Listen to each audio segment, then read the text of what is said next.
Fall sports is still far from certain. When and how to proceed is being discussed right now. The one thing we have learned is there is no easy answer. Channel 3 Sports Director Joe Zone is here now at the digital desk with why there are cases to be made on both sides. Now, Joe, you and I have had some good discussions about this. There's no easy answer. I mean, the CIAC right now putting together its new plan for fall sports. We are expecting a news conference tomorrow. The CIAC has been collaborating with the State Department of Public Health.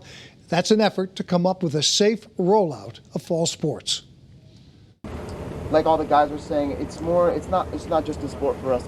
It kind of created our character. When football players met last week with the people at the CIAC, their message was simple. We want to play. But it's not that simple for the people who are deciding whether Connecticut will have a full sports season. And it's been like that all over the country. According to the National Federation of High Schools, of which the CIAC is a member, there are 17 states that have modified their fall sports seasons, 17 that have canceled or postponed football altogether, and 14 that are making no changes at all to their fall sports schedules. The big question is trying to balance the benefits of playing sports with the risk of possible COVID-19 contamination.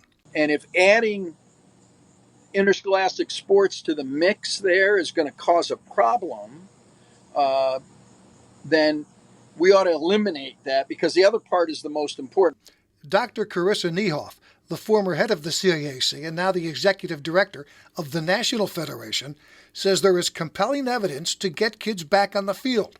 And it's not all about the obvious physical advantages. It's looking at over 3,000 high school kids who are self-reporting greater degrees of depression, greater degrees of anxiety, feeling isolated, feeling anxious because they're not connected with their peers and their school activities.